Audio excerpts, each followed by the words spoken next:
On the evening of June 20th, 1978, rock and roll music blasted from inside a little white house on Acton Avenue in the suburb of Wood River, Illinois. Inside the house, 22-year-old Carla Lou Brown set 4 pizzas down on a pile of milk crates that for that night served as her dining room table. The petite blonde woman was exhausted from hauling boxes and furniture all day, but she wanted to thank the friends who had helped move her and her fiancé into their new home, so she was hosting a house party. Carla's best friend, Debbie, raised her beer into the air and said that hopefully this house would soon be filled with the pitter-patter of little feet running around. Carla, who was looking forward to getting pregnant, beamed and looked over at her fiancé, Mark Hart. Mark was laughing, but he had his hands up in front of his face as if to say, slow down here. He joked that before they had kids, he'd just like to get their boxes unpacked first. Carla had been dating Mark, the 27-year-old apprentice electrician, since he returned from the war in Vietnam. Carla was totally crazy about him, but their 5-year courtship had been anything but smooth. Mark was one of the few men in Carla's life who had not immediately thrown himself at her feet and done whatever it took to make her happy. At 4'11" tall, Carla was shorter than most girls in Wood River, but that hadn't stopped her from becoming a varsity cheerleader in high school.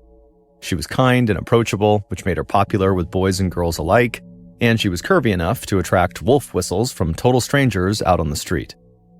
But Mark was different. She had to chase him, because Mark was one of those guys who started sweating at the thought of commitment. He had broken things off with Carla more than once before when the pressure to settle down just got to him. But he always came back. And now, finally, the couple was not only engaged to be married, but they also had just bought a house together. Carla sipped her beer and thought to herself how much she wished her father could see how far she had come. Ever since he died in an accident when she was just 11 years old, Carla had been looking for a real home. She and her mom had fought so much that Carla moved out as a teenager. She lived with her best friend Debbie and other friends, bouncing from place to place, until now. It was barely 1,000 square feet of living space, but to Carla, this new home for her and Mark was a dream house. A loud knock on the front door suddenly brought Carla's focus back to the party. Carla got up and walked over to the door, and she opened it up. And standing outside was a shaggy-looking guy in his early 20s named Lee Barnes. Carla had seen Lee while she and Mark were moving in earlier that day. Lee had been drinking alcohol and smoking marijuana with 2 other guys at the house next door. One of them had made a lewd remark about Carla's breasts, but then Lee called out to her by name and said they went to high school together, though she only vaguely remembered him. Carla mustered a good-natured hello, but quickly just went back to unpacking. And now that guy, Lee, was standing on her porch asking to join the party along with his 2 buds, Paul Maines and John Prant. Lee told Carla that they had marijuana they would share if they would share that pizza with him and his friends. He said, "Come on, it'll be fun." But Carla had no desire to invite this trio into her home. This was a special night for Carla, and she only wanted to share it with people closest to her. So she told Lee that she was tired and they were about to wrap things up anyways, and so maybe they could hang out another time.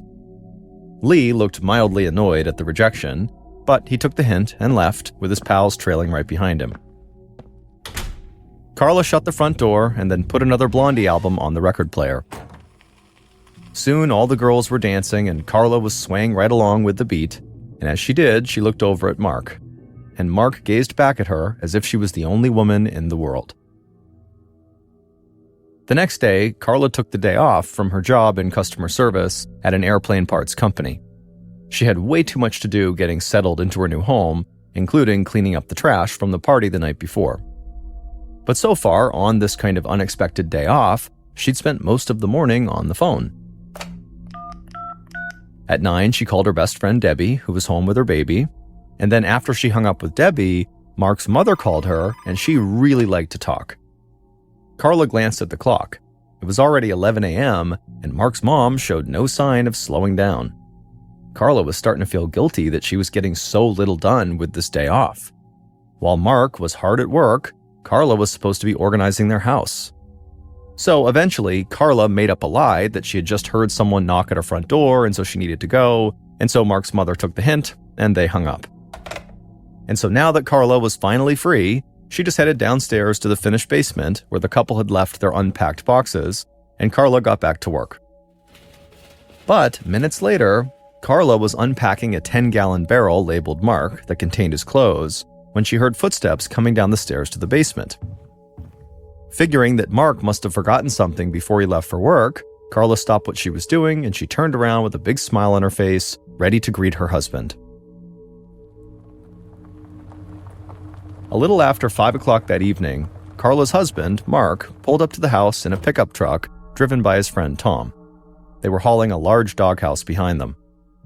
Mark knew how much Carla loved his parents' golden retriever dog, so he planned to get a dog for her as soon as they were settled in. Mark told Tom that he kind of secretly hoped that Carla would love this puppy so much that she might wait on having a kid right away. Once the pickup truck came to a stop, Mark slid out of the passenger seat and walked up the front path to his one-story clapboard house and went in the front door. He expected to find Carla, but didn't see her in the living room. And she didn't answer when he called her name. Mark picked up an empty beer can from the night before and took it into the kitchen. As he threw it into the trash can, he noticed that the back door was ajar. He felt annoyed with Carla for leaving it open because all sorts of insects could get in.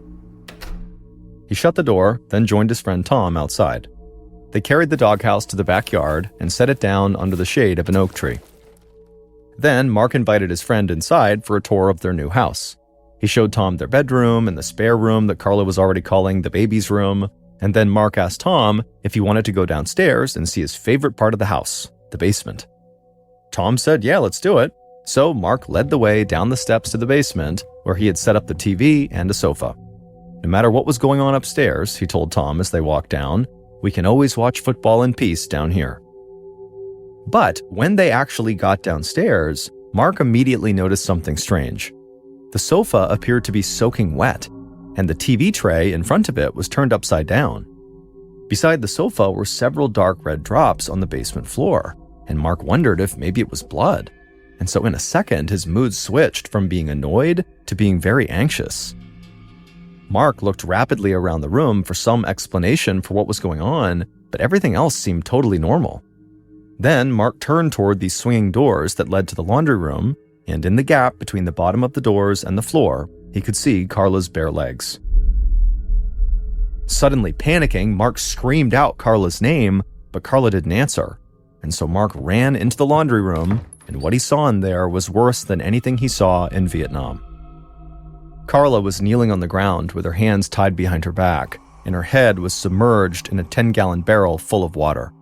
Carla was also naked from the waist down. Mark ran over to the barrel and saw bubbles in the water around Carla's head, and for just a second he thought maybe he could save her. But when he frantically pulled her head out of the water, he saw her complexion was already gray, and she had 2 long gashes across her forehead, as well as serious bruising under her chin. Also, 2 of Mark's socks were tied tightly around Carla's neck, digging into her skin. Mark checked her wrist for a pulse, but couldn't find one. And so as Mark cradled his fiancée in his lap and began to cry, Tom raced upstairs and called 911.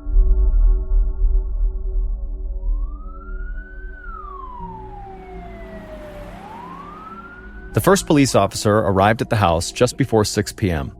His name was Don Greer, and he was a 27-year-old from the Wood River Police. And he actually knew Mark.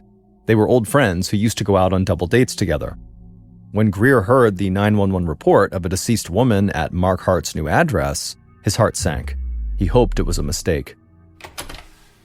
When Greer arrived at the house, he would find Mark sitting at the kitchen table, staring ahead with glassy eyes. Mark looked up and seemed to recognize his old friend, but all he could say was, "She's down in the basement." Greer went directly down the stairs to where Mark and Tom had laid a red blanket over Carla, who was now face down on the floor. When Greer looked beneath the blanket, he was shocked by the brutality of the murder. It looked like Carla had been beaten as well as strangled and probably raped too. But he had been told that her head was underwater when she was found, so maybe she had drowned. But it certainly wasn't easy to determine just from looking at her what killed Carla. There were just too many possibilities. Wood River was just across the Mississippi River from the city of St. Louis, so big city crime did show up in this town periodically. But murders were rare, and usually they were just the result of a bar fight or some other physical altercation.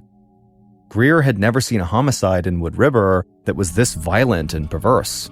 In fact, no one in the Wood River police force had. And for Greer, this was not just any murder victim. It was his friend's fiancée. Greer could scarcely concentrate on sizing up the crime scene. He felt like he should run upstairs to comfort his friend after such a horrible loss. But Greer couldn't think of anything to say that wouldn't come off phony. So Greer settled for going upstairs and laying his hand on Mark's shoulder before asking Mark and Tom to please tell him exactly what happened.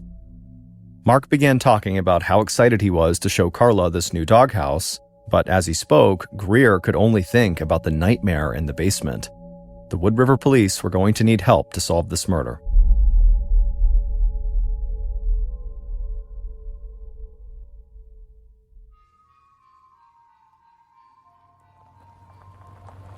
A few hours later, at around 8 p.m., crime scene technician Alva Bush of the Illinois State Police pulled up to the house on Acton Ave. Greer didn't know him personally, but Bush was the first guy the chief had wanted to call when Greer told him they needed a high-level crime scene analyst. Bush, who was a Vietnam veteran and former narcotics officer, was built like a bear and was known to speak bluntly. But at only 30 years old, he was already the most perceptive and intuitive crime scene tech in the state. Bush walked into the kitchen and introduced himself to Mark, who was clutching a framed photograph of Carla. Bush looked closely at her smiling face as Mark tearfully recounted how he had found his fiancée in the basement. Bush then headed to the basement with Greer, glad that he saw Carla in life before he saw her as a murder victim. Bush's first reaction when he reached the crime scene was irritation. Mark and Tom, in their desperation to save Carla, had moved her body to the floor and away from the barrel of water where they found it. It always made Bush's work harder when someone tampered with the crime scene before he arrived. Clues were almost always lost. Nonetheless, he quickly started forming a mental picture of the crime that had unfolded right here. Greer removed the blanket to show Carla's body to Bush, and it didn't take a genius to suspect sexual assault. Carla was nude from the waist down. Bush examined the wounds on Carla's face. The cuts ran parallel across her forehead, bloody but too shallow to be fatal. He wondered what would make a wound like that. The socks tied around Carla's neck made it look like she had been strangled with them, but Bush thought the knots were too neat to have caused her death. A death struggle is messy business, and these socks looked more like a decorative scarf than a murder weapon. Bush told Greer that the killer very likely tied these socks around her neck after she was already dead. Bush also doubted that Carla had drowned. The water inside the 10-gallon barrel where Carla's head was submerged had only the slightest tinge of red, even though Carla had fresh bleeding wounds on her face. That told Bush that she was most likely already dead when the killer dunked her head inside of the water. And the more Bush looked around, the more he became convinced that the killer must have deliberately rearranged the entire crime scene before they fled. The brightly colored wool sweater Carla was still wearing was just too neat. The single button near the neckline was still fastened, which seemed really unlikely to Bush considering there must have been a life-and-death struggle. Also, it seemed unlikely that Carla would be wearing a sweater at all on a warm June day. And so Bush figured the killer must have dressed Carla in the sweater after they killed her. Likewise, Bush thought the cords wrapped around Carla's wrists were added for show as well. The bonds were so loose that there was just no way that could have kept Carla's hands bound, especially, again, in the middle of a life-and-death struggle. Bush concluded that the killer very likely assaulted Carla while she was on the couch and then bashed her in the head with something and then strangled her as she bled. Afterwards, the killer very likely tried to wash the blood off the couch, which is why the cushions looked soaked, and then, very likely, the killer dragged Carla's body to the laundry room, where he dressed her in the sweater, tied the socks around her neck, and then stuck her head in the water to make it look like she had drowned. And then, just before the killer left, they very likely took Carla's panties as some kind of sick trophy. But as Bush thought about this, he also thought to himself, why would this killer have gone to all this trouble to stage the crime scene? I mean, that would require the killer to stick around the murder scene for a long period of time, making it more and more likely they would get caught. Bush could see that the killer clearly thought it was important to try to confuse the investigators, But Bush also wondered if maybe the murderer was also just trying to send some kind of chilling message. The murder scene reminded Bush of the work of the notorious serial killer Ted Bundy, who raped and murdered dozens of young women. But Bundy had been arrested a few months earlier, so it couldn't have been him. However, Bush wondered if maybe they had a new serial killer on their hands that might have been inspired by Ted Bundy. Police quickly determined that the last person to speak with Karla had been Mark's mother, and she would say they were on the phone right up until about 11 that morning. So, using that as a frame of reference, police began going door to door asking neighbors about what they might have heard or seen that day between 11 a.m., when we know Karla was still alive, and 5 p.m., when Mark came home and found Karla dead. Greer knocked on the door of the house next to Karla and Mark's, where those three guys had been smoking pot and drinking beer and calling out lewd remarks to Karla before going over to Karla's house and trying to go to her party. And so the door opened, but there was a screen that separated Greer from a skinny 22-year-old Paul Main who was standing inside. Greer asked Paul if he could come inside and speak with him, and Paul immediately looked super nervous and taken aback, and Greer had an idea why. He could smell the pot smoke from where he was standing. Greer promised Paul that he was not there to try to bust him for marijuana. It was fine. Paul nodded and opened the screen door. Greer stepped inside the house. The walls were totally bare, other than a few rock posters, and the furniture looked really old and ragged. Greer sat down across from Paul at a card table and then asked him what he'd been up to until 5 p.m. that day. Paul said he was home for most of it. He said he was alone until noon, when his friend John Prant came over to hang out until about 3, when Paul had to go run some errands. But Paul said he didn't see or hear anything out of the ordinary. He said Karla and Mark had only moved in the day before, so he scarcely knew them. Paul said that his friend Lee knew Karla from high school, and they had gone over to greet the newcomers the night before, but Karla and her boyfriend did not seem very interested in socializing with them, so they had left. And so that was the last time Paul said he saw Karla. As for Paul's friends, Lee and John, they were no more help when Greer tracked them down. Lee wasn't even in the neighborhood on the day of the murder, and John told Greer that he was in the neighborhood. He was at Paul's place twice that day, first early in the morning when he was out delivering job applications, and then from noon to about 3, he was back at Paul's place when he was just hanging out. And just like Paul, John said he did not see anything out of the ordinary. And that's how it went with all the potential witnesses. Greer went door after door, but no one had heard or seen anything unusual on Acton Ave that day. Somehow the killer had violently assaulted and killed Karla Brown without anybody noticing. Autopsy results the next day confirmed just how violent Karla's final moments had been. She had a broken jaw and deep bruises all over her neck, in addition to the cuts on her forehead. She also had bits of skin underneath her fingernails, likely from scratching her assailant's face and back. But unfortunately, in the 1970s, DNA analysis was not an option. What the coroner did not find was significant water in Karla's lungs, which he would have expected with a drowning. Bush had been right. She did not drown at all. The coroner ruled that she had died from strangulation, likely by a cable or the killer's bare hands, before she was placed in that barrel of water. Now, the investigators were sure the killer had staged the crime scene.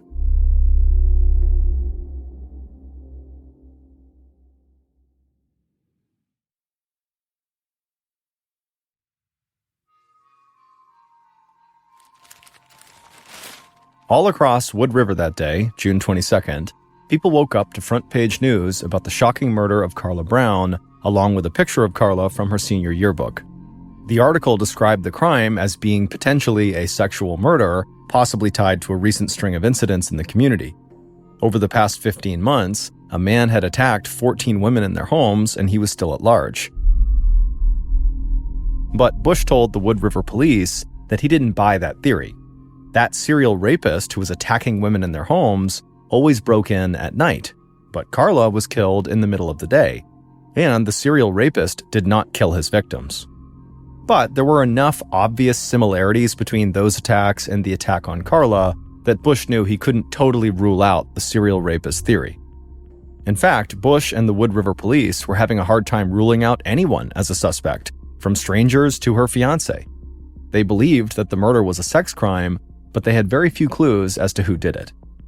Greer knew that the first suspect in all these kinds of cases is the domestic partner, but Greer felt like his old friend Mark was a very unlikely murderer.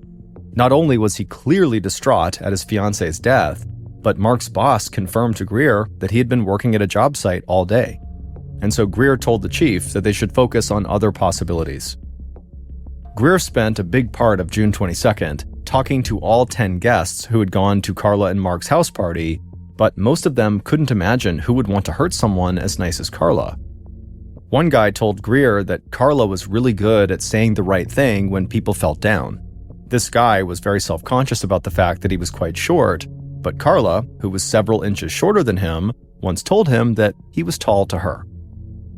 Greer was starting to think that he was not going to get any useful information from these 10 people, but when he sat down with the last person, Carla's best friend Debbie, she would identify 2 potential suspects that in theory could have wanted to do harm to Carla.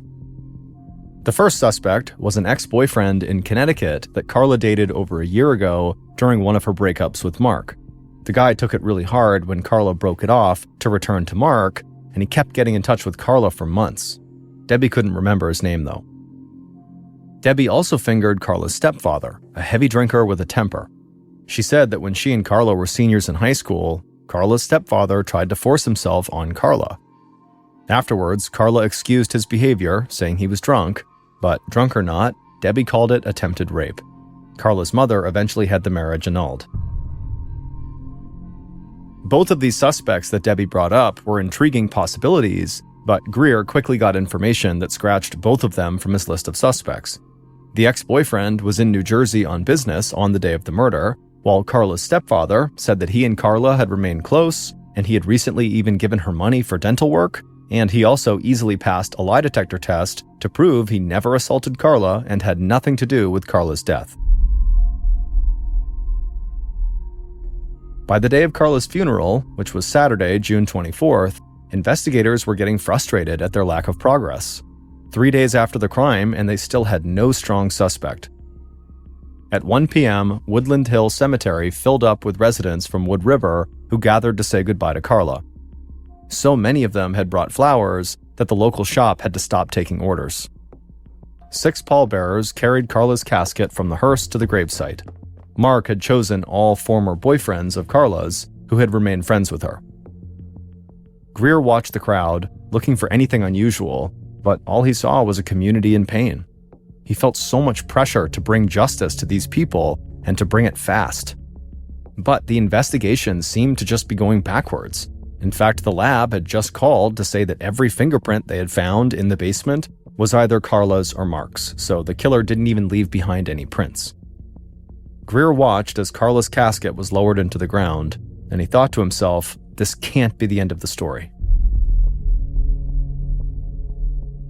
5 days after the murder, the Illinois State Police sent a detective named Randy Rushing to take a fresh look at the evidence. The muscular former state trooper with the handlebar mustache had taught criminal law at the police academy before joining the Department of Criminal Investigations. Now, he was supposed to give the case a top-to-bottom review to see if there was something the local police had missed.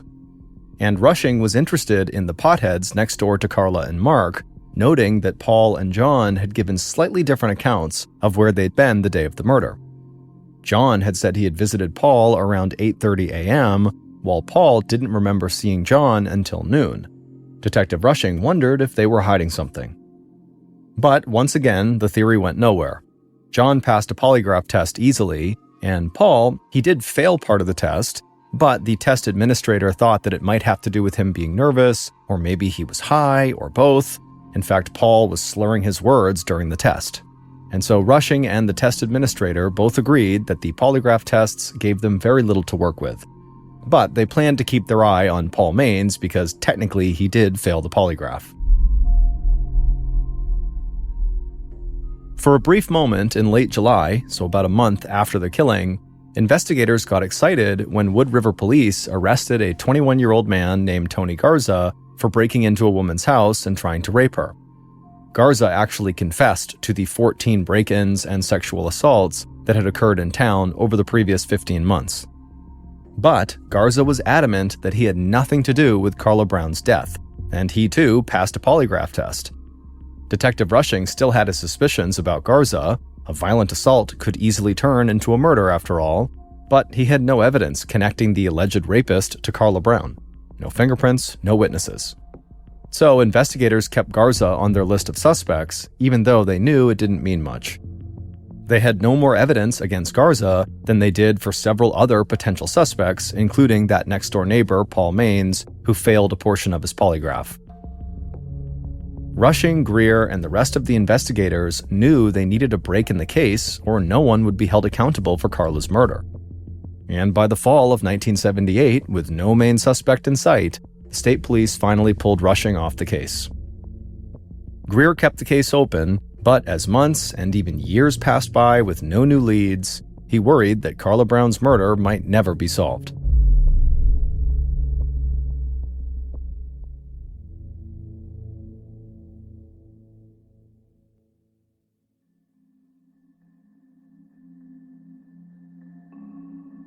By June of 1980, so 2 years after the murder, the investigation was in the deep freeze, and Carla's fiancé, Mark, had given up hope that her killer would ever be brought to justice. Bush, the crime scene analyst, had worked on literally hundreds of other criminal cases since the murder of Carla Brown. But he never forgot Carla's smiling face in the photo that Mark was holding that day, or the terrible injuries she had suffered at the hands of her killer. And the idea that her killer was getting away with murder really gnawed at Bush. At the time, Bush was in New Mexico to testify at another trial when he attended a police seminar on a new investigative technique called computer image enhancement. He sat on the edge of his seat in a university lecture hall as a forensic dentist, Dr. Homer Campbell, explained how the computer could transform a two-dimensional photograph into a three-dimensional image, giving police new insights into crime scenes. Dr. Campbell demonstrated how this technique enabled investigators to scour a picture in a much deeper way, picking up details that were previously invisible. After the lecture ended, Bush walked right up to Campbell and said, "Hey, I have a case for you." He explained that Carla Brown's murder had baffled investigators, in part because the killer had completely rearranged the crime scene, making it hard for them to find real clues. He said investigators were particularly puzzled by two parallel cuts on Carla's forehead. Campbell was intrigued. So the next day, Bush sent over the crime scene photos from Carla's murder, and Dr. Campbell ran them through his computer enhancement process, and then afterwards he asked Bush if he could take a look at the TV tray that was found next to Carla's sofa that was visible in the pictures. When Campbell had zoomed in really tightly on the tray, he discovered a strand of Carla's blonde hair and some of her blood. Instantly, Campbell realized that whoever Carla's killer was had struck her with the TV tray. That's where those cuts had come from on Carla's head. Then Dr. Campbell asked Bush about the bite mark. Bush froze. He was not aware of any bite mark on Carla. He had focused on the heavy bruising around Carla's neck from the strangulation and ignored what looked like a relatively minor bruising around her collarbone. But studying the enhanced photograph, Dr. Campbell found the telltale marks left by a set of teeth. Bush initially blamed himself. How could he have missed a bite mark on the body? But Dr. Campbell assured him that without the enhancement, no one would have caught it. Now the question was, could this be used to identify the killer? Dr. Campbell believed that a bite mark was almost as good as a fingerprint. In fact, it was Dr. Campbell's testimony about a bite mark in the Ted Bundy murder trial 2 years earlier that helped convict Ted Bundy. With Campbell's big discovery, they could now compare suspects' teeth against the shape of the bite mark on Carla. Without a court order, it would not be easy to get suspects to agree to have molds made of their teeth, but Bush had a plan to get what they needed. And he called Rushing, the state police detective, to help. Of all the people investigators had spoken to, Carla's next-door neighbor, Paul, the guy who had partially failed the polygraph, was still at the top of their list of suspects. And even without a mold of his teeth, they could tell that Campbell's bite mark analysis suggested he could be their guy. Whoever killed Carla had crooked teeth, and just from looking at Paul, he also clearly had crooked teeth. But by this time, September of 1980, so 2 years and 3 months after Carla's murder, Paul no longer lived on Acton Avenue. But Wood River police officer Don Greer, who by this point had been promoted to deputy chief, tracked Paul down at a YMCA about 15 minutes away, and he gave him a call. Greer lied and told Paul that he was calling from an insurance company that had a check for him, money he was owed from an accident a few years back. Now, this was a deliberate deception, one that would likely be tossed out by a court as unethical today, but back in 1978, it worked like a charm. Paul came right to the closed insurance company building that police were using as their front, and he presented himself at the front desk, ready to receive his check, but very quickly, Paul realized he had walked into a trap. Paul looked even thinner than when Greer had questioned him 2 years earlier. Rushing noticed that Paul was trembling and thought there was a good chance he would crack and give a confession. But Paul stuck to his original story when he was asked. He said he had no idea who killed Carla. But Greer and Rushing did not believe him, and they made that very clear to him. They said there was only one way he could prove his innocence: let them take an impression of his teeth to compare against the killer's teeth. And Paul agreed. They overnighted the impression of Paul's teeth to Dr. Campbell, and then all the investigators held their breath until they heard back the next day.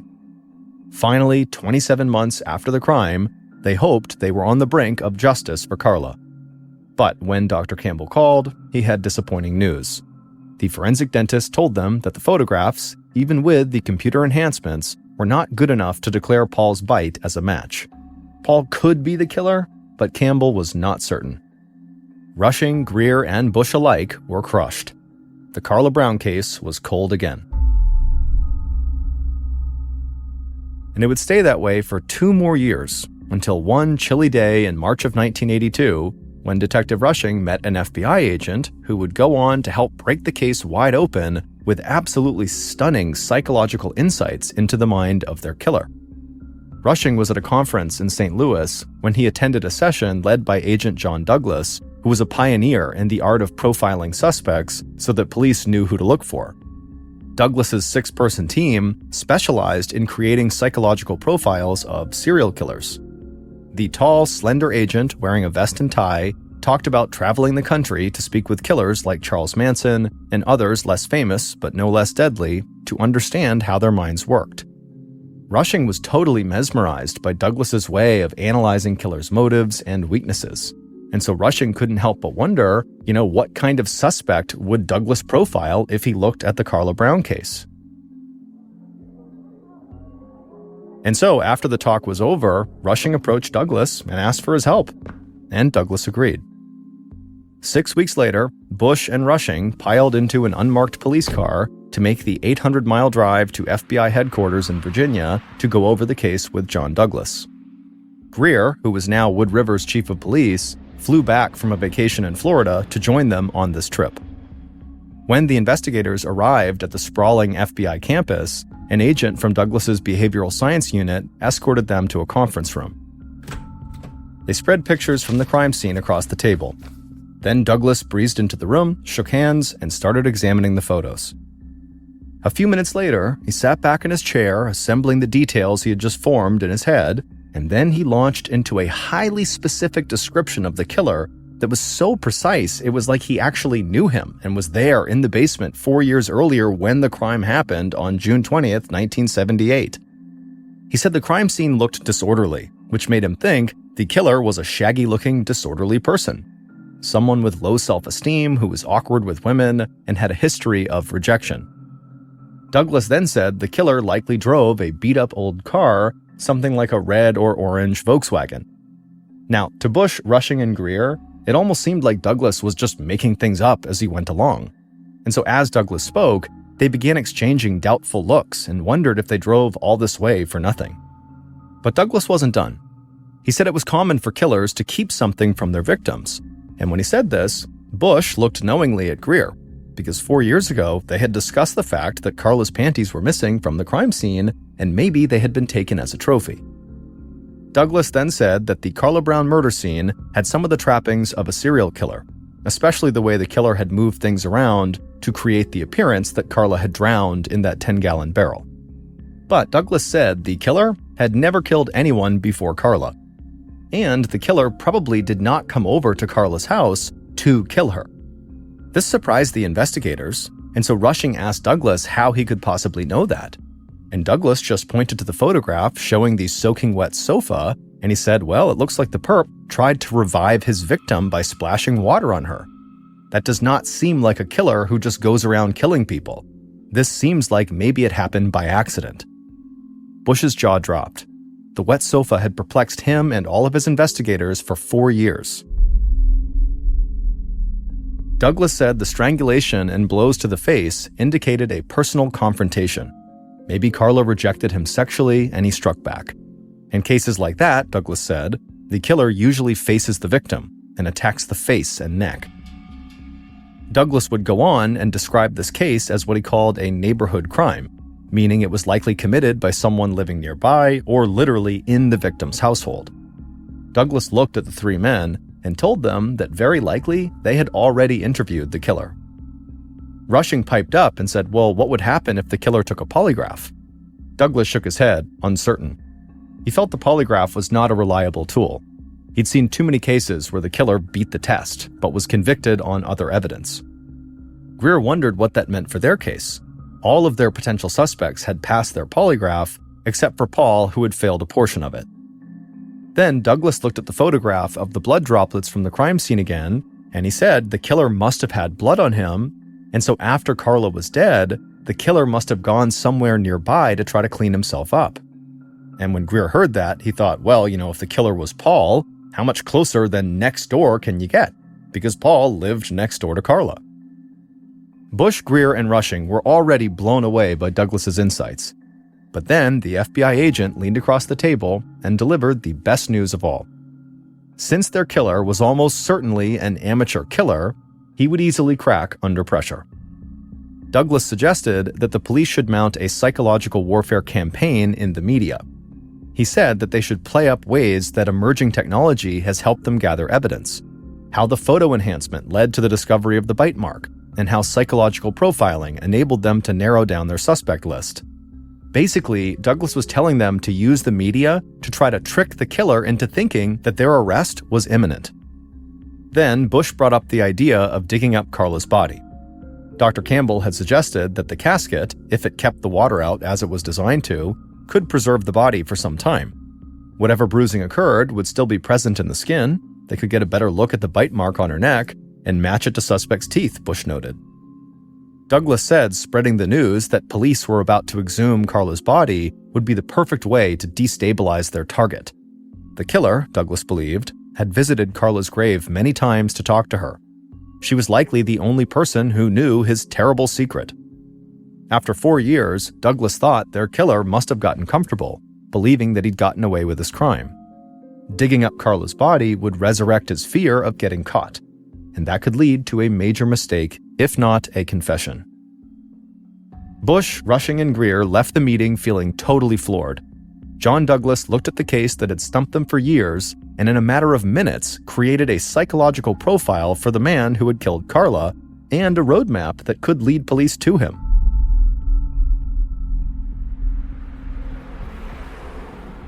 As they drove back to Illinois, they went over their list of suspects and knew there were still several men who fit Douglas's description of the killer, including the serial rapist and Paul, the next-door neighbor. The 3 investigators met with the district attorney as soon as they got back to Madison County, Illinois, and the DA immediately agreed to the FBI profiler's media strategy. Over the next 2 weeks, the district attorney held a series of press conferences doling out information about the re-energized Carla Brown investigation. He played up the fact that the guy who had helped nab serial killer Ted Bundy was advising investigators. And soon, stories about the Carla Brown investigation became a regular feature in the regional newspaper for days and days. Amid the media frenzy, police received a call from a friend of Carla's next-door neighbor. 2 days after the murder, this friend hosted a party that Paul attended. He said that Paul mentioned that police had been around his place asking questions and that he might have to leave town if the heat turned up on him. The friend explained that he had kept his mouth shut about what he overheard Paul saying for almost 4 years, but he was now finally moved to call the police after he had heard the district attorney talk about the bite mark on Carla's collarbone. The friend said that back when the murder first happened, Paul had actually talked about how the killer had bit Carla. Now, this friend was starting to think that Paul might know more about the crime than he was admitting to. That got Rushing's attention. No one knew about the bite mark until Dr. Campbell discovered it in a computer-enhanced photo 2 years after the murder. Well, no one knew about it prior to that, except for the killer. On June 1st, 1982, almost 4 years after the murder, reporters from all over the St. Louis region gathered around Carla Brown's grave at the Woodlawn Cemetery. They snapped pictures of her headstone, which read, "So lovely, so loving, so loved." As the backhoe dug into the ground, Chief Greer stood shoulder to shoulder with Rushing and Bush, praying that this invasion of Carla's grave would lead them to her killer. The casket was lifted out of the ground and placed into a hearse and driven to the St. Louis Medical Examiner's office. Greer, Bush, and Rushing gathered around the casket as the coroner opened it up. The casket had been sealed well, leaving the body in very good condition. The skin had not deteriorated very much, and this time, Bush zeroed in with his camera on the bite mark. Using new high-resolution film, he snapped photograph after photograph. Now armed with much better images of this bite mark, investigators wanted to compare them with Paul's dental impression. Bush, Rushing, and Greer flew out to New York to meet with a bite mark expert. He was going to match the teeth marks on Carla's collarbone against impressions taken from several men they had spoken to over the last several years, including Paul from next door and Carla's ex-stepfather. Now, none of these bite molds were labeled by name, so this expert had no idea whose teeth were which as he did the comparison. Sitting at his kitchen table on Long Island, New York, the bite mark expert performed a blind comparison, and sure enough, he found a perfect match. Investigators now knew who killed Carla, and unbelievably, the real killer basically lined up perfectly with the profile of the killer they had gotten from Douglas.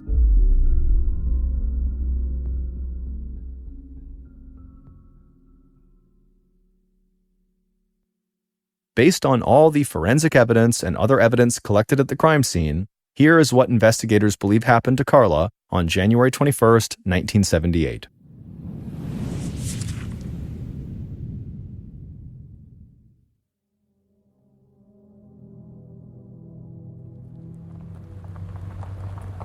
Around 11 a.m. on that day, the killer parked his beat-up red Volkswagen vehicle at a laundromat about a block from Carla and Mark's house. As he walked from his car towards their house, he reached back and he touched his back pocket to make sure the coil of electrical cord was still there, and it was. The killer entered the house through the back door, which was unlocked. He then headed right downstairs to the basement to confront Carla. Carla recognized him and demanded to know what he was doing there, but the killer didn't explain himself. Instead, he just grabbed her and forced her onto the sofa. Carla fought back as hard as she could, but her killer was much stronger and twice her weight. The killer then kissed Carla on the face and the neck, and then bit her along the collarbone. Then he pulled off Carla's shorts, pinned her to the couch, and unzipped his jeans. It was at this point that Carla apparently screamed an insult at him, and that's when the killer snapped. Years of rejection just overtook him, triggered by Carla's taunting. He grabbed the TV tray near him and swung it as hard as he could into Carla's face, breaking her jaw. Then the killer lifted that tray back into the air and brought it down again on Carla's face, leaving that parallel gash in Carla's forehead. As Carla reeled from these blows, the killer pulled out that electrical cord from his back pocket and tied it tight around Carla's neck. And the killer pulled as tight as he could on that cord, constricting Carla's windpipe until her face turned beet red. The pressure closed off her carotid artery, depriving her brain of oxygen, and so in seconds, Carla lost consciousness. A few seconds later, the killer released the wire and sat up, and as he caught his breath, he looked around wildly, wondering what was going on, as if he'd just woken up from a nightmare. And then he looked at Carla, and he saw her lying lifeless on the sofa. Suddenly realizing what he'd just done, he panicked. He pulled the wire completely off Carla's neck, he slapped her face a few times to try to revive her, But when that didn't work, he drew some water from the sink and poured it on Carla's face, and when that failed, the killer decided to just rearrange the entire crime scene, hoping to throw off the police. Inspired by recent accounts of Ted Bundy, the killer staged Carla's body to make it look like the work of a serial killer. Then the killer wiped down all the surfaces he touched, ran up the stairs, and slipped out the back door. Then he snuck over to the house right next door and washed Carla's blood off himself before anyone realized he was there. At 10:30 p.m. on Tuesday, June 8, 1982, just days before the 4th anniversary of Carla's murder, Greer and Rushing arrested the killer at his parents' home. All these years, they had been so focused on Carla's neighbor, Paul, because he seemed suspicious and he had failed his polygraph, when the whole time, the real murderer had been Paul's best friend, John Prant, one of the 2 men who had been with Paul when they had tried to join Carla's party on the day she moved in. The real killer, John, had been insulted by Carla's refusal to let them inside, and so he'd come back to teach her a lesson, although he claims he had not meant to kill her. In July of 1983, John was convicted of first-degree murder and sentenced to 75 years in prison. Despite repeated attempts to discredit the bite mark evidence on appeal, he remained behind bars for 37 and a half years until 2019 when he was freed on parole. Since then, John has engaged the help of the Exoneration Project to try to discredit the bite mark evidence and clear his name. To this day, John maintains his innocence. On September 19, 2013, 69-year-old retired middle school teacher Amy Linkert and her friend, 63-year-old Joe Blakesley, who was a physician, headed off to the Craters on the Moon Park in Idaho. This park is actually a dormant volcano. It's not extinct. It's going to be active again, probably in the next 1,000 years. But for now, it's this beautiful park that is known for these crazy lava fields that look otherworldly. Barely any vegetation can grow on them, and there's just a strip of pavement they've kind of weaved through these massive jagged lava fields. And then you have all these big mounds that are the actual volcanoes. Another feature of this park are all the lava tubes underground. All the molten lava, when it jets around underneath the surface before shooting out, it carves these natural tunnels underground, these huge caverns. They're like these big caves you can explore. And there's 1,100 miles of lava tubes, tunnels, and caves underneath this park. The 2 women told their families they would be back in Boise, Idaho by the 21st, but when the 21st came and they were not home, their families were suspicious. They tried calling them, they didn't pick up, and for the next 36 hours, they just kept trying to call them and called around to see if anybody else knew where they were. And then finally, on the morning of the 23rd, when no one knew where they were, they reached out to the authorities. The formal search for these 2 women began on the 24th, so 5 days after they had initially left for this trip, and the searchers quickly found their pickup truck parked in the parking lot of the Craters on the Moon Park. And in their truck were their 2 dogs, who were alive, they were okay, and in the front seat were their purses and their cell phones, but there was no sign of Amy or Joe. This was obviously a bad sign, and so the search was really kicked into high gear to see if they could find these women before it was too late. But unfortunately, within 24 hours of finding the truck, they would find Amy's body. And her body was located way off of the main trail. She was in an area that the park superintendent described as incredibly rugged and inaccessible. Now, at this park, there is a strip of cement that weaves through this really dangerous lava field. And if you were on this strip of cement, you wouldn't be thinking about walking onto the lava field. Not only would you need to navigate all these massive mounds of jagged, cooled lava, there's all these cracks in the ground that you could fall through and just plummet to your death. So no one's about to start walking off the trail, especially not 2 older women that went here just to have a casual stroll through the park. They were not there for some grand adventure. They were not athletic distance hikers. It made no sense that Amy would be so far off the trail in an area that was so dangerous and so clearly off limits. When the families were notified that Amy had been found and they were still looking for Joe, the detail that the family keyed in on was the idea that these 2 women left their dogs in the truck. That was something so unbelievably uncharacteristic of either of them. They adored those two dogs. They would never, ever abandon them like that. In fact, because of that detail, the families jumped to this has to be foul play because they never would have done that. They wouldn't have abandoned these precious dogs. The search for Joe would continue. They basically shifted the entire effort to center over Amy where she was found and work in circles out from there to see if they could find her. They had helicopters flying overhead. They had mining experts walking through all the lava tubes below, and they couldn't find her. Finally, on October 23rd, so 28 days after Amy was found, Joe's body was discovered as well, and she was lying 1 mile away from where Amy had been found in a similarly inaccessible part of the park that would have required significant climbing over jagged, cooled lava fields and all these cracks in the ground she would have had to navigate to reach where she was. And even more strangely is the area where she was found had been searched extensively by air with helicopter pilots flying overhead and by cadaver sniffing dogs that had been in that area and they had not picked up her scent. So either the helicopter pilots and the cadaver sniffing dogs were just wrong or missed something, or Joe had not been there the whole time.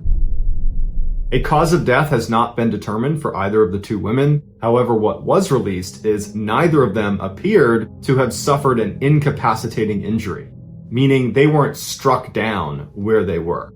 They were traveling and ultimately stopped where they were. It seems highly unlikely that these two women abandoned their two dogs and left their cell phones in the car and then wandered way off the trail and separated from each other, all without supplies. But even if they had done that, even if they had, separated and left the trail, where they ultimately reached seems like an area they would not have been able to get to without assistance. And since they were separated, they weren't able to help each other get where they were. So although authorities have ruled out foul play, this was deemed an accident, it does seem like if there was ever a place to commit an attack, it would be this particular park, because underneath the park is 1,100 miles of lava tubes that connect to each other and weave all through the park. And there's hundreds of caves, many of which have not been found or explored, that it would be pretty straightforward to attack someone and then go underground and not be found. Certainly makes you wonder who or what could be hiding underground in those lava tubes.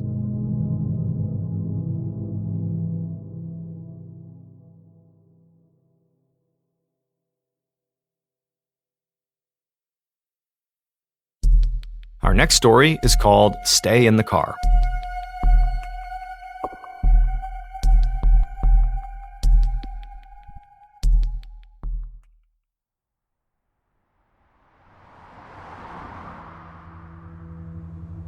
Before dawn on December 12, 1992, a 17-year-old girl named Tracy Dion sat in the passenger seat of a little two-door car that was swerving down a deserted road in the Yankton Sioux Reservation in South Dakota. Everybody in the car was drunk, including Tracy. Sitting next to Tracy in the middle front seat was her 19-year-old cousin named Ruby, and Ruby's boyfriend, a 20-year-old named Arnold, was driving the car. All three of them had been out partying all night, and so now they were trying to make it home. The swerving was making Tracy feel sick to her stomach, but she didn't want to say anything to Arnold in fear that she might distract him. It was really dark outside, there was no streetlights, there was ice on the road. For a sober driver, this would be a challenging drive, let alone a drunk driver. They were coming up on an intersection, and Arnold brought the car to a stop with a lurch. Tracy watched as Arnold checked for cross traffic and then pulled out onto Highway 281. But halfway through this turn, as Arnold was accelerating, Tracy began to feel the car slide. And even in her drunken state, she could tell Arnold had hit a patch of black ice. And so as the car began to skid, she wanted to scream, but before she could, the car was already flipping over, and then everything went black. A short time later, Tracy came to. The car was upside down, and Tracy quickly realized she had fallen out of her seat and was now basically resting on the roof of the car, which was now on the ground. From what she could tell, after the car had finished rolling over, it had come to a stop just off the side of the highway, and so they were not in immediate danger from other cars striking them. But she couldn't really see outside because the windows were so badly cracked. Beside her, Tracy could hear her cousin, Ruby, pounding on the driver's side door trying to get it to open, and so Tracy tried to look around Ruby to see Arnold to see if he was okay, but when she did, she saw the driver's seat was empty. Tracy tried to make sense of what she was seeing. The driver's side door was closed, but Arnold was gone. Just then, Tracy heard the sound of the driver's side door opening, and she turned to see her cousin Ruby forcing the door open just a few inches, and then a second later, Ruby was slithering out through that crack to the outside. To Tracy, everything felt like it was happening in slow motion. She was too shocked and confused to make any sense of it. But if Ruby was getting out of the car, Tracy felt like she should too. And so Tracy turned and crawled across to the driver's side and was about to make an exit the same way Ruby had when the door slammed shut violently right in Tracy's face. Tracy didn't understand why Ruby would do something like that. Why would she shut the door that aggressively when she knew her cousin was still inside? Tracy tried to open the door again, but she was too weak to do it. She figured her cousin Ruby was okay, but she couldn't see outside because of how cracked the windows were. At this point, Tracy began to feel woozy. She laid her head down on the roof of the car, wondering to herself why Ruby and Arnold had left her behind. Tracy would stay trapped inside of the car, alone, for a few hours, until finally a motorist saw the flipped-over car and called 911. Shortly after that, first responders arrived on the scene, they pulled Tracy out of the car, and shockingly, she actually didn't have really any serious injuries at all. She didn't even need to be hospitalized. But rescuers could not find Ruby or Arnold anywhere. They were gone. And once rescuers had scoured the entire area around the crash site, the sheriff who was in charge of the scene started to wonder if Arnold and Ruby were not just missing. Maybe, he thought, they had fled. Arnold had been driving drunk, and all three of them were underage, and so the sheriff thought maybe Arnold and Ruby were scared to get in trouble. Over the next few days, the police continued to search the surrounding area for Arnold and Ruby, hoping they were not badly injured and that they would just turn up on their own, but they never did. And as the days turned into weeks, hope began to wane for the young couple. Their family and friends kept searching the area along 281 where the car had flipped, looking for any clue as to where these two had gone. But there was nothing. There was no trace of them. It was like Arnold and Ruby had gotten out of the car and just vanished. But in January of 1993, so 3 weeks after the crash, strange and conflicting reports of sightings began to trickle in. First, a woman came forward claiming to have seen Arnold, alive and well, at a New Year's Eve party. Now, the police doubted this claim, but this woman was insistent that she had seen Arnold. And they actually hooked her up to a lie detector test, and she passed the test. And so officials brought in guests from this party who this woman claimed were with Arnold, and they asked them, "Were you with Arnold?" And they said no, but they failed their lie detector tests. Now, of course, this was suspicious, but police really didn't know what to do with this information.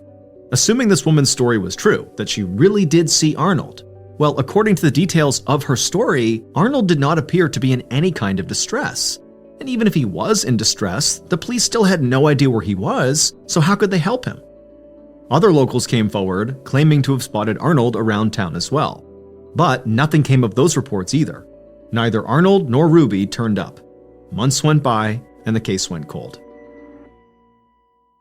Until March 10th, when a driver was going down Highway 281 and they noticed a strange object in the drainage ditch next to the road. By now, the weather was much warmer than it had been on the day of the crash, so instead of snow and ice inside of this drainage ditch, it was runoff water. And the strange object was floating in it. The driver stopped his car, got out, and walked up to see what this thing was, and as soon as he saw it, he turned, ran back to his car, and called the police. Because what the driver had just found was a dead body. And when the police arrived and searched the area, they found another body not far away. The bodies belonged to Ruby and Arnold. But this discovery did not solve the mystery of what happened to Ruby and Arnold. Instead, it made it much more bizarre. Because first of all, the bodies were found 75 feet away from the original crash site.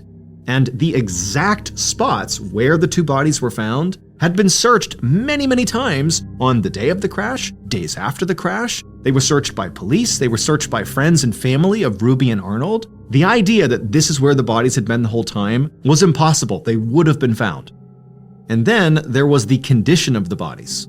Ruby's body was extremely decomposed, which made sense given the fact that the crash was 3 months earlier. But Arnold's body was barely decomposed at all.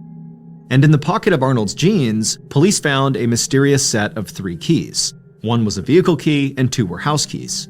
But none of them opened any vehicle or building that Arnold was known to frequent, and nobody recognized them. Finally, the police found a tuft of hair lying near where the bodies had been found. It was Ruby's hair, but it didn't look like the hair had been there for very long, certainly not 3 months.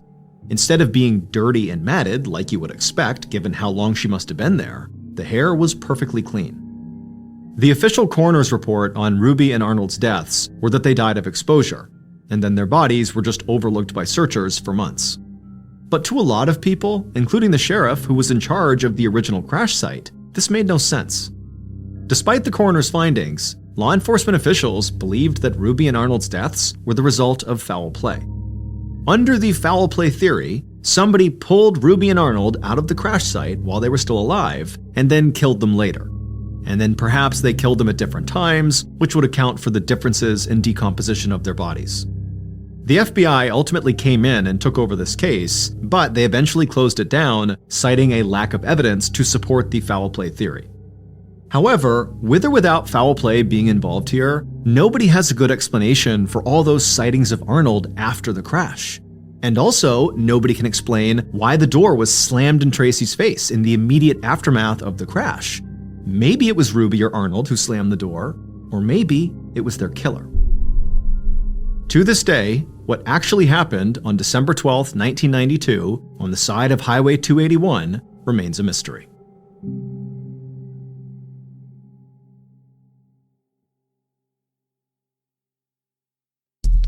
The third and final story of today's episode is called What Just Happened.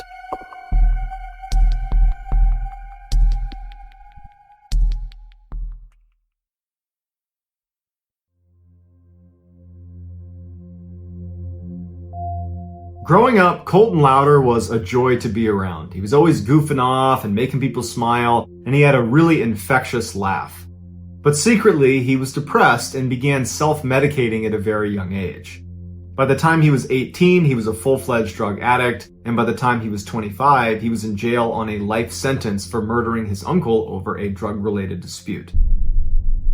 Colton's actions had a profound impact on his family, but none more so than on his twin sister, Kaylin.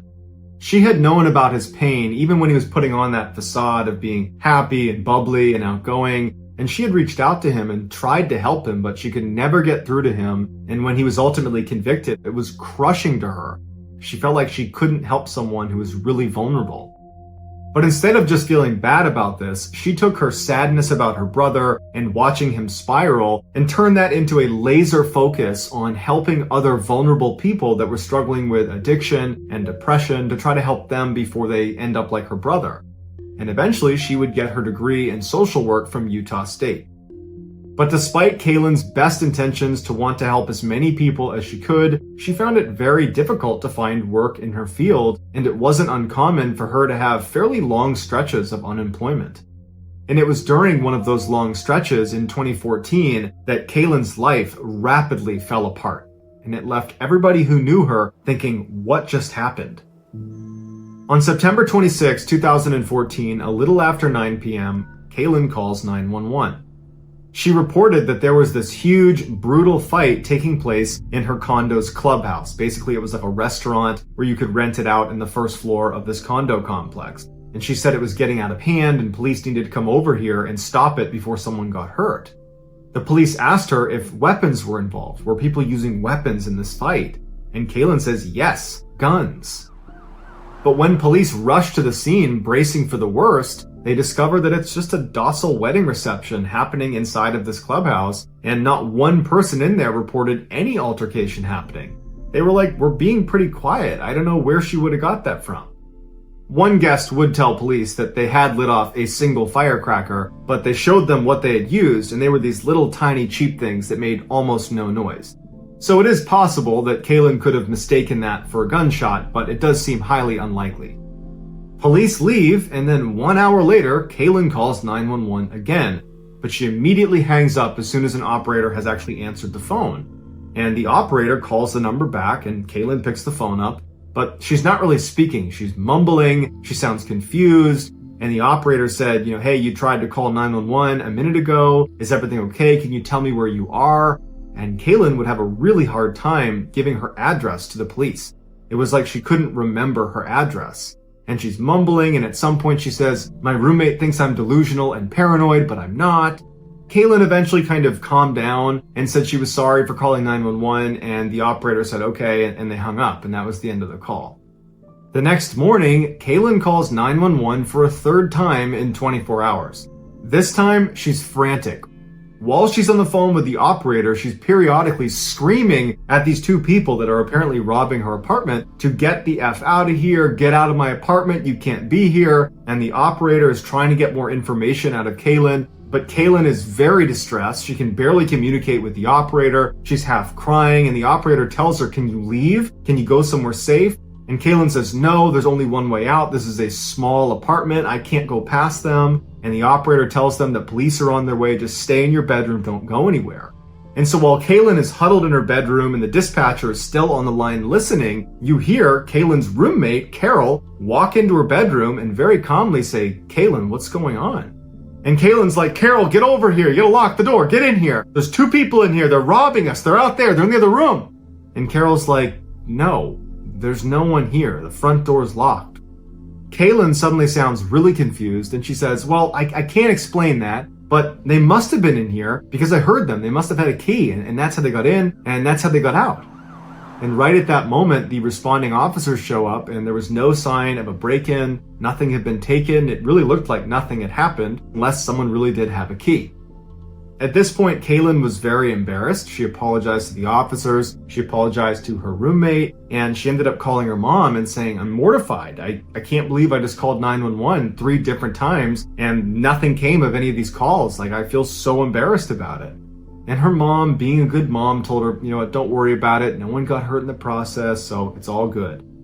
And so Kaylin moves past it, and on the call with her mom, she starts talking about what she's going to do that day. She says, well, I'm looking to update my resume and submit it to a couple different job openings, and I also want to clean up my apartment. And so they hang up the phone, and everything seems normal again. But at about 5:45 p.m. that night, Kaylin, along with her beloved little dog named Phyllis that apparently she took everywhere with her, were seen exiting the condo and walking out to the parking lot behind their building. Kaylin was barefoot, was only wearing a tank top and shorts, despite the fact that it was cold and raining. And as soon as she puts her dog down, because she was holding her dog in her arm, Kaylin begins having this totally animated discussion, except there's no one there for her to be talking to. About 15 minutes later, she and her dog turn around and walk back towards the condo complex out of view of a camera, but residents would say they saw her crying and going up to a gate that lets you back into the condo, and she apparently couldn't open it. And as she's standing there struggling, she suddenly stops, puts her dog down, turns, and starts running away.